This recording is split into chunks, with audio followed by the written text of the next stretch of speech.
Fala, meus diamantes, tudo bem com vocês? Vamos discutir aqui um assunto muito importante, que é o assunto de desnaturação. O que é a desnaturação? Pessoal, desnaturação nós podemos conceituar como sendo a perca dos mecanismos de atração. Emanuel, o que são esses mecanismos de atração? Imagine o seguinte, a proteína ela tem 4 estruturas possíveis: primária, secundária, terciária e quaternária. E cada uma dessas estruturas surge por uma intensificação dos mecanismos de atração. O que são esses mecanismos de atração? São as interações intermoleculares que ocorrem entre os aminoácidos que formam as proteínas. Então, eu posso ter interações hidrofóbicas, eu posso ter forças de Van der Waals, eu posso ter interações iônicas, né? Interações do tipo íon dipolo, dipolo-dipolo, dipolo induzido, dipolo permanente, e tantas outras, né? Até mesmo ligações covalentes em alguns grupos específicos de aminoácidos. E essas interações que ocorrem entre os aminoácidos faz com que a proteína deixe de ser a forma primária, né, que é essa sequência linear de aminoácidos, e comece a se dobrar. Então, ela se dobra a primeira vez a partir de pontos de hidrogênio, formando estrutura secundária, que pode ser a alfa-hélice ou a beta-pregueada. A intensificação dos mecanismos de atração cria uma estrutura terciária e quando eu começo a unir estruturas terciárias, eu formo uma proteína na sua conformação quaternária, podendo ser 2 ou mais estruturas terciárias atraídas, né, unidas. Então, subir o nível dessas estruturas é o quê? Intensificação dos mecanismos de atração. Então, saindo da estrutura primária até a estrutura quaternária, eu tenho uma intensificação, um aumento dos mecanismos de atração. Beleza? Show de bola. E desnaturar é perder esses mecanismos de atração e ela acaba regredindo. Veja bem, a proteína, ela tem o seu grau ativo, né? Ela tem o seu grau ativo quando ela atinge a maior complexidade possível. Se a maior complexidade para a proteína for a estrutura terciária, ela será ativa na estrutura terciária. Se for estrutura quaternária, ela será ativa na estrutura quaternária. Na estrutura primária e secundária, ela não está ativa, só da terciária em diante, a depender de qual seja a proteína. Show, ok. Mas, o que pode acontecer? Esses mecanismos de atração eles podem ser perdidos por vários e vários fatores, mas existem 2 fatores principais. Quem são os 2 fatores principais que promovem uma desnaturação? Eu posso ter o pH e eu posso ter a temperatura.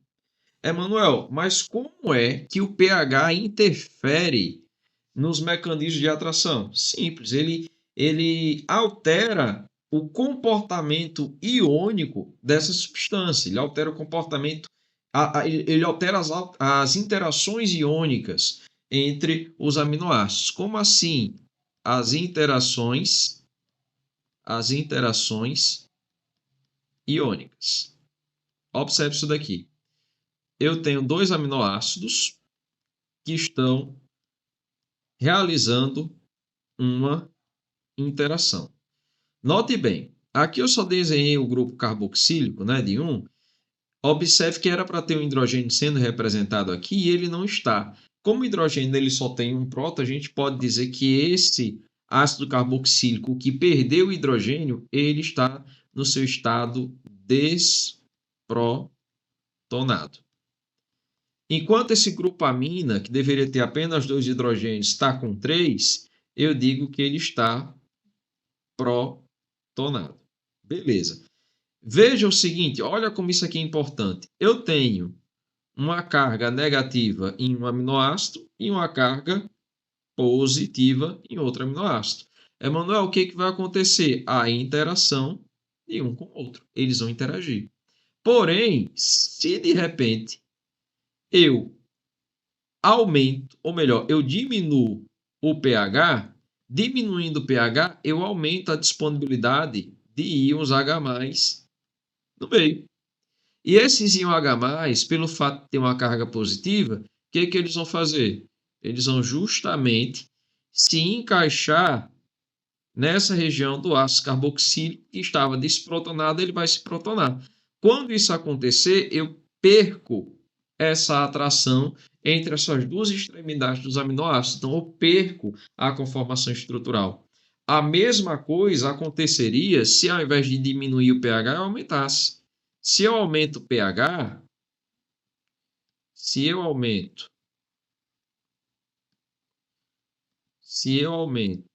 o nosso pH, eu tenho uma maior concentração de íons agora OH-, de íons OH-. O que é que vai acontecer? O hidrogênio a mais que estava presente no grupo amina, quando ele estava protonado, ele vai descer, vai encontrar com o íon H+, e isso daqui vai formar H2O lá no final. Então, perceba, eu estou alterando as interações iônicas. Então, é assim que o pH promove uma desnaturação. Beleza. Moçada, mecanismo de atração é um tipo de interação intermolecular. Beleza. Temperatura. Quando nós estamos falando de temperatura, nós estamos falando do grau de agitação das moléculas. Quanto mais agitada estão as moléculas, mais difícil é delas interagirem. Então, quando eu tenho um aumento, e eu destaco isso, gente, um aumento da temperatura, eu aumento o grau de agitação das moléculas, consequentemente, eu perco a atração, eu perco a interação. E quando eu falo disso, dessa perca promovida pela elevação da temperatura, dificilmente eu vou renaturar a enzima. Você está cozinhando o alimento, por exemplo, você está promovendo a desnaturação proteica. As moléculas estão se movimentando com maior intensidade, consequentemente, o mecanismo de atração ele vai ser completamente afetado. Eu não tenho mais interação entre elas. E se as condições normalizarem e se as interações elas se restabelecerem, quem me garante que essas interações elas serão as mesmas das interações anteriores? A proteína ela pode se dobrar de um modo completamente diferente. Então, já mudei a estrutura, mudei a função. Então, a proteína, ela lida muito bem, muito especificamente, em uma relação de sua estrutura com a sua função. Se tu perde a estrutura da proteína por conta de uma desnaturação, você perde a função dessa proteína, você a inativa, beleza? E aqui é válido destacar o seguinte, eu posso aumentar a temperatura até certo ponto e isso vai ser tolerado. Se eu tenho um gráfico aqui que relaciona a atividade de uma proteína em função da temperatura, o que é que nós vamos perceber? Que à medida que eu aumento a temperatura, eu posso aumentar a atividade enzimática. Afinal de contas, quanto maior a temperatura, maior o grau de agitação das moléculas, isso é melhor para uma reação química. Contudo, a partir de um certo ponto, a velocidade começa a diminuir. E diminui drasticamente. Por quê? Porque eu tenho uma coisinha que nós chamamos de ponto ótimo. Nesse ponto ótimo é o ponto ideal. Por exemplo, nas enzimas do corpo humano, algo em torno de 36,5, né? Seria um exemplo, um ponto ótimo de atuação. Também existe o ponto ótimo para o pH, né? Você tem, por exemplo, a pepsina, que é uma enzima que tem no nosso estômago, ela atua em pH ácido. A amilase salivar, que é a enzima que digere carboidrato, está presente na nossa boca, ela atua em pH neutro. Se a amilase salivar cai no estômago, ela é imediatamente inativada, porque o pH do estômago é totalmente incompatível com a amilase salivar. Então, ela desnatura. A mesma coisa acontece com a pepsina quando cai no duodeno, quando cai no intestino, que já é um ambiente alcalino, desnatura também. Beleza. Então, tem um ponto ótimo de atuação. A partir do ponto ótimo, se eu continuar aumentando a temperatura, o que vai acontecer com a proteína? Ela vai desnaturar. Vai haver uma desnaturação, beleza? Ok? Vamos fazer uma questão sobre esse assunto? Olha essa questão aqui. É uma questão modelo Enem. Vamos lá. Pesquisadores analisaram duas espécies de lagartos que habitam o mesmo bioma. A espécie A vive exclusivamente em áreas sombreadas do vale, microclima estável, enquanto a espécie B é encontrada desde margens frias de rios até rochas expostas ao sol do meio-dia. Gente, margem fria do rio tá fria, né? Se eu tenho uma rocha, um mineral, exposto ao sol de meio-dia, bom, ela está bem quente, né? Então, essa espécie B, ela tolera uma amplitude térmica diária maior do que a espécie A. É isso que ele está me dizendo, por isso que ela está dentro desse clima, né? Ao sequenciar o genoma da espécie B, descobriu-se que ela possui múltiplas variantes, né, isoformas, da enzima lactato deshidrogenase, cada uma com uma temperatura ótima de funcionamento diferente. Então, ela tem variantes de uma mesma enzima é uma proteína, que tem uma temperatura ótima de funcionamento diferentes. Então, várias enzimas que executam a mesma função, mas a sua temperatura ótima ela é diferente. A espécie A possui apenas uma versão dessa mesma enzima. Com base nos conceitos de termorregulação e adaptação bioquímica, a presença de múltiplas isoformas da espécie B garante. Gente, se eu tenho, imagine o seguinte, se eu tenho uma espécie que não controla a sua própria temperatura, né, um organismo ectotérmico, a temperatura dele varia com o ambiente.